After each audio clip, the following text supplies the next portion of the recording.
Bienvenidos a un nuevo espacio de doctrinas bíblicas,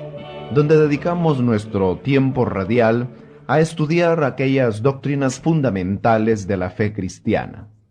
La Biblia contiene muchas enseñanzas, pero hay algunas de ellas que podemos llamar elementales, básicas. Y es precisamente al estudio de esas doctrinas básicas que está enfocado el estudio de nuestro programa. Y espero de que usted haya estado siguiendo el hilo de las diferentes conferencias que hemos estado dando sobre estos temas de doctrina bíblica. En las últimas oportunidades hemos estado estudiando el tema de la gracia irresistible. Y hemos estudiado ya en base a la Biblia todos los argumentos que la Escritura presenta a favor de la gracia irresistible. La hemos definido ya su concepto y decimos que es aquella operación milagrosa mediante la cual Dios regenera y capacita de tal manera al hombre que éste puede llegar a creer la fe del Evangelio. Pero esto sucede solamente con aquellos que Dios ha elegido para vida eterna, en tanto que los que no lo son, Dios los pasa por alto abandonándolos en sus propias rebeliones. Para completar este tema de la gracia irresistible, haremos un recorrido, como lo hemos hecho ya con otros temas, por aquellas principales doctrinas de fe o confesiones de fe de las iglesias reformadas, pues esta doctrina de la gracia irresistible ha sido siempre enseñada y defendida por todos los grandes hombres de Dios, comenzando por el apóstol Pablo, continuando con Agustín, por los reformadores y también por los diferentes concilios que la iglesia cristiana reformada ha realizado en diferentes épocas. Una de las primeras obras a las cuales hacemos referencia es la que se llama los cánones de Dort, que también se les llama reglas de doctrina de Dordrecht. En esta confesión de fe, si pudiéramos llamarla así, o más bien declaración de doctrina reformada, encontramos en el capítulo 4 que habla de cómo el hombre se convierte. En el inciso 9 leo de la siguiente manera. Esta es una declaración de fe muy hermosa, muy interesante, y creo de que es también muy explícita. Por lo tanto, pongamos atención a la lectura y después estaremos comentando cada uno de estos incisos. Entonces, en el capítulo 4, inciso 9, dice: la culpa de que muchos, siendo llamados por el ministerio del Evangelio, no se alleguen ni se conviertan, no está en el Evangelio, ni en Cristo, al cual se ofrece por el Evangelio, ni en Dios, que llama por el Evangelio, e incluso comunica diferentes dones a los que llama, sino en aquellos que son llamados, algunos de los cuales, siendo descuidados, no aceptan la palabra de vida. Otros sí la aceptan, pero no en lo íntimo de su corazón. Y de allí que, después de algún entusiasmo pasajero, retrocedan de nuevo de su fe temporal. Otros ahogan la simiente de la palabra con los espinos de los cuidados y de los deleites del siglo, y no dan ningún fruto, lo cual enseña nuestro Salvador en la parábola de la simiente. En este inciso que he leído, se nos está enseñando que cuando una persona no cree al Evangelio, es por su propia culpa. El defecto, dice, no está en el Evangelio, no está en Cristo, ni mucho menos en Dios, sino que el mal está en el que escucha el ofrecimiento del Evangelio. Ahora, ¿por qué estos rechazan el Evangelio? Por diferentes razones. Una, dice, puede ser porque algunos ya definitivamente no aceptan la palabra de vida, o sea que toman una actitud rebelde desde un primer momento. Otros, sin embargo, aceptan la palabra, pero de una manera superficial, no en lo íntimo de su corazón. Y cuando pasa el entusiasmo inicial, entonces retroceden de esa fe pasajera que también habían adquirido. Y hay otros que también por un momento creen, pero luego Los cuidados y los deleites del siglo los distraen y así ahogan la simiente de la palabra que fue implantada en sus corazones. De todo esto se concluye que cuando una persona no cree al Evangelio es sencillamente porque él tiene la culpa y la falta no está ni en el ministro que predica la palabra, ni en el mensaje de la palabra, ni en Cristo, ni tampoco en Dios, sino sobre él recae la culpabilidad. Ahora, el inciso 10 de los cánones de Dort dice: pero que otros, siendo llamados por el ministerio del Evangelio, acudan y se conviertan, no se tiene que atribuir al hombre como que si él, por su voluntad libre, se singularizase a sí mismo de los otros que son provistos de gracia igualmente grande y suficiente, sino que se debe atribuir a Dios, quien, al igual que predestinó a los suyos desde la eternidad en Cristo, así también llama a estos mismos en el tiempo, los dota de la fe y de la conversión, y salvándoles del poder de las tinieblas, los traslada al reino de su Hijo, a fin de que anuncien las virtudes de aquel que los llamó de las tinieblas a su luz admirable,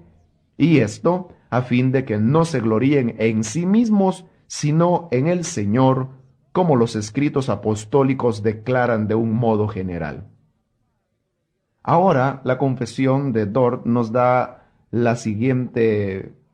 cara de la moneda, por decirlo así, pues anteriormente se trató ya de los que rechazan el Evangelio. Ahora habla de los que creen al Evangelio y dicen de que si estos creen al Evangelio y acuden a la fe salvadora, no es por su voluntad libre, sino que esa elección, ese deseo de creer, debe atribuirse a Dios, quien habiendo predestinado a los hombres, luego los llama, los dota de la fe y de la conversión y los salva poderosísimamente a través de su Espíritu, trasladándolos de las tinieblas al reino de su Hijo.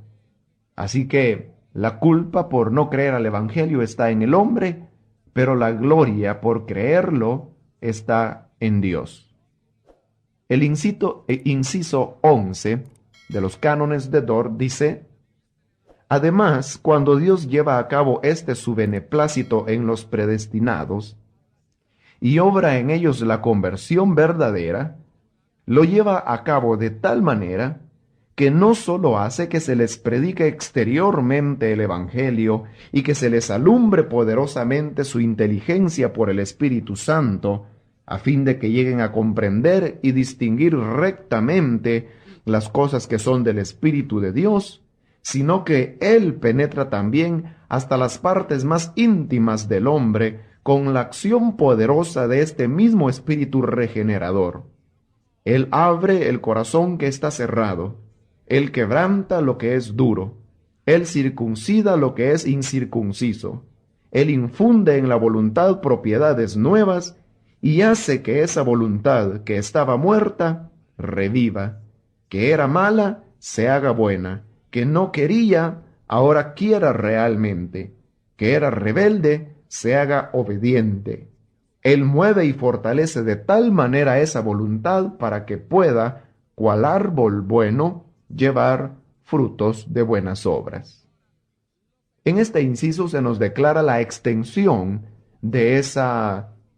gracia irresistible de Dios, que como dice la confesión de Dordrecht, no consiste solamente en que Dios ilumine para que los hombres comprendan, sino que Dios mismo se encarga de todas las operaciones necesarias, como son el de abrir el corazón cerrado, circuncidar lo incircunciso, quebrantar lo que está duro, etc.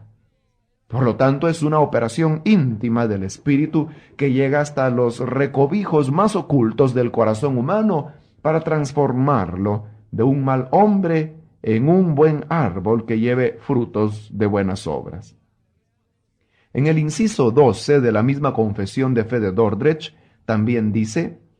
y este es aquel nuevo nacimiento, aquella renovación, nueva creación, resurrección de muertos y vivificación de que tan excelentemente se habla en las Sagradas Escrituras, y que Dios obra en nosotros sin nosotros.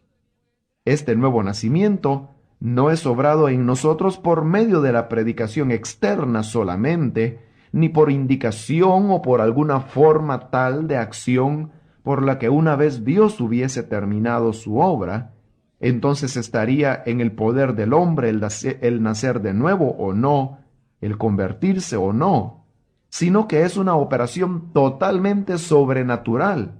poderosísima y al mismo tiempo suavísima, milagrosa, oculta e inexpresable, la cual, según el testimonio de la Escritura, no es menor ni inferior en su poder que la creación o la resurrección de los muertos. De modo que todos aquellos en cuyo corazón obra Dios de esta milagrosa manera, renacen cierta, infalible y eficazmente, y de hecho creen. Así la voluntad, siendo entonces renovada, no sólo es movida y conducida por Dios, sino que siendo movida por Dios, obra también ella misma. Por lo cual con razón se dice que el hombre cree y se convierte por medio de la gracia que ha recibido. En este inciso, lo que se nos está diciendo es que esta gracia irresistible no es nada más que lo que en la Escritura se presenta bajo diferentes nombres, como por ejemplo nuevo nacimiento, renovación, nueva creación, resurrección de los muertos. Y dice también de que es una obra tan poderosa como el mismo poder que Dios utilizó para resucitar a Cristo de entre los muertos, pero que con todo y ser poderosa, es de tal manera suavísima, oculta e inexpresable, que el hombre apenas alcanza a percibir el momento cuando esa gracia ha comenzado a operar en su ser, pero que ineludiblemente viene a culminar en la conversión de esa persona a la fe del Evangelio. En el inciso 13 de la confesión de los cánones de Dort, dice además: los creyentes no pueden comprender de una manera perfecta en esta vida el modo cómo se realiza esta acción. Mientras tanto, se dan por contentos con saber y sentir que por medio de esta gracia de Dios, creen con el corazón y aman a su Salvador. En este inciso, la declaración de fe nos está ahora enseñando que el cristiano en esta vida no logrará llegar a comprender a cabalidad cómo es que se opera esta gracia de la regeneración y del nuevo nacimiento. Pero eso no es un impedimento para que el cristiano pueda sentirse contento y a la vez agradecido con Dios por creer y por amar a su Salvador. Ahora leo el inciso 14. Así pues, la fe es un don de Dios, no porque sea ofrecida por Dios a la voluntad libre del hombre, sino porque le es efectivamente participada, inspirada e infundida al hombre.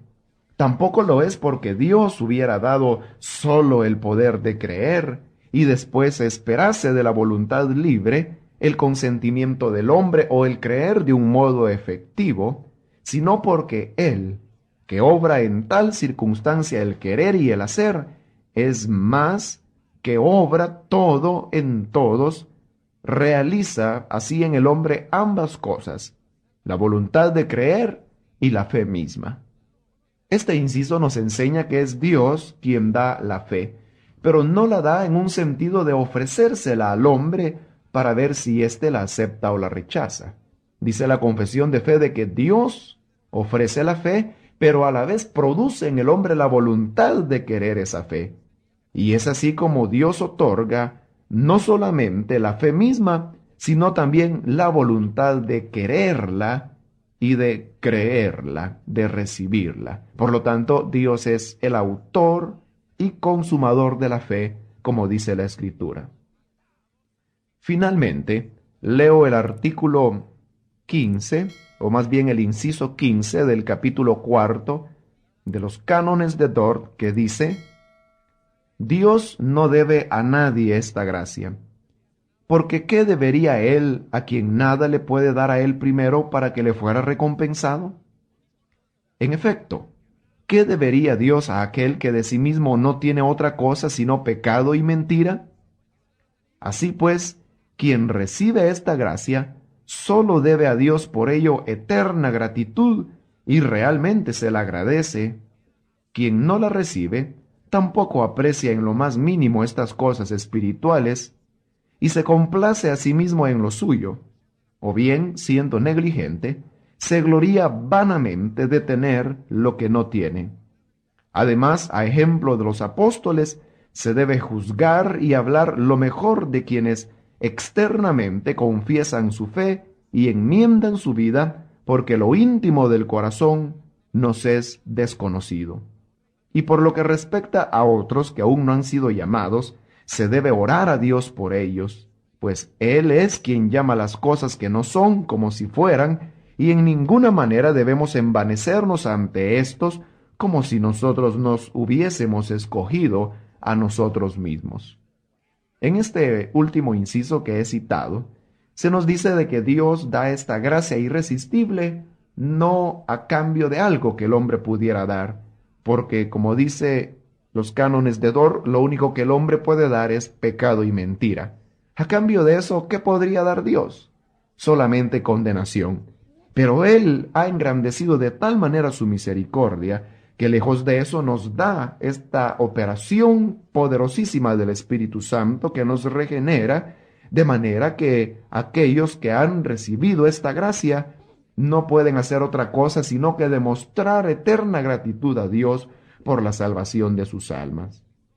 Y por otra parte, aquellos que todavía no han recibido esta gracia regeneradora y salvadora, nosotros que sí la tenemos debemos orar por ellos para que Dios se las otorgue de acuerdo a sus propósitos y decretos eternos. Y nunca debemos envanecernos delante de ellos, pues debemos recordar que no nos hemos escogido nosotros a nosotros mismos, sino que fue Dios en su infinita misericordia quien nos escogió para salvación. Hasta aquí llega nuestro comentario de los cánones de Dort. Y ahora citamos la Confesión de Fe de Westminster, que en el capítulo 10, que se titula El llamamiento eficaz, dice de la siguiente manera, literal A. A todos aquellos a quienes Dios ha predestinado para vida, y a ellos solamente, le agrada en su tiempo señalado y aceptado, llamar eficazmente por su palabra y espíritu, fuera del estado de pecado y muerte en que están por naturaleza, a la gracia y salvación por Jesucristo, iluminando espiritual y salvadoramente su entendimiento, a fin de que comprendan las cosas de Dios, quitándoles el corazón de piedra y dándoles uno de carne, renovando sus voluntades y por su potencia todopoderosa, induciéndoles hacia aquello que es bueno y trayéndoles eficazmente a Jesucristo, de tal manera que ellos vienen con absoluta libertad, habiendo recibido por la gracia de Dios la voluntad de hacerlo. Creo que este literal es tan claro que no necesita nuestro comentario y más bien viene a ser como un resumen que nos repite los conceptos que hemos estado virtiendo a lo largo de este estudio. En el mismo capítulo 10 de la Confesión de Fe de Westminster, literal B, dice también, este llamamiento eficaz es solamente de la libre y especial gracia de Dios y de ninguna otra cosa prevista en el hombre, el cual es en esto enteramente pasivo, hasta que siendo vivificado y renovado por el Espíritu Santo, es capacitado por medio de esto para responder a este llamamiento y para recibir la gracia ofrecida y transmitida en él. En este literal llama la atención que de manera especial se nos dice que Dios no ha previsto ninguna cosa para otorgar este llamamiento eficaz. Es decir, que la gracia irresistible precisamente por eso se llama gracia, porque Dios la otorga de una manera incondicional y sin esperar nada a cambio, como lo hemos estudiado ya con anterioridad.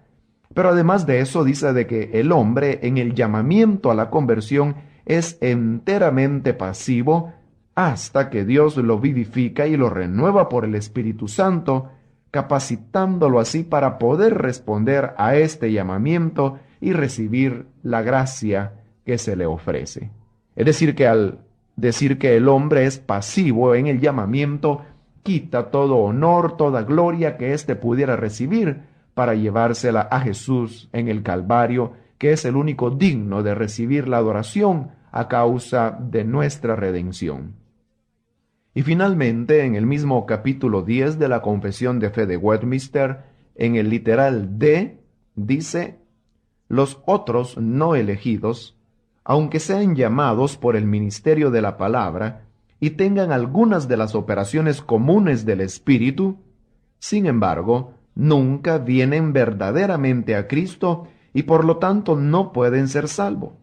Mucho menos pueden los hombres que no profesan la religión cristiana ser salvos de otra manera, aun cuando sean diligentes en ajustar sus vidas a la luz de la naturaleza y a la ley de la religión que profesan, y el afirmar y sostener que lo pueden lograr así es muy pernicioso y detestable. En este último literal se concluye que no hay otra puerta por medio de la cual el hombre pueda ser salvo, sino solamente a través de esta operación milagrosa de la gracia irresistible. Y si el hombre no recibe esta gracia irresistible, es porque no es un elegido y por lo tanto no podrá ser salvo, aunque él esté ajustando su vida a aquellas luces que haya recibido a través de la naturaleza, ya de que solamente hay un camino al Padre y ese es Jesucristo. El mismo Señor lo dijo: yo soy el camino, la verdad y la vida, y nadie viene al Padre sino por mí. Es Jesús el único camino, la única senda que nosotros podemos seguir con fidelidad, sabiendo que al final desemboca en la salvación que Dios nos otorga. Hasta aquí llega nuestro comentario de la Confesión de Fe de Westminster, y con esto también estamos llegando ya al final de nuestro estudio del tema de la gracia irresistible. De esta enseñanza podemos concluir que el hombre es un ser completamente pasivo en lo que atañe a la salvación de su alma y no hay nada que él pueda hacer sino solamente confiar en esa gracia salvadora que Dios otorga, la cual en sí misma es suficiente y poderosísima para hacer de cualquier pecador un piadoso creyente. Usted, amigo, puede también recibir esa vida eterna a través de creer en el sacrificio sustitutorio de Cristo, y si usted cree es porque el Espíritu le ha abierto su corazón para estar atento a estas palabras, y además el Espíritu ha ablandado su conciencia para que este mensaje encuentre acomodo en su corazón. Si usted así lo siente, bienaventurado, pues usted también es invitado a la cena de la salvación que Dios ha preparado para sus escogidos. Reciba ahora esa invitación a través de esta oración. Padre bueno, te doy gracias por todas aquellas personas que en este momento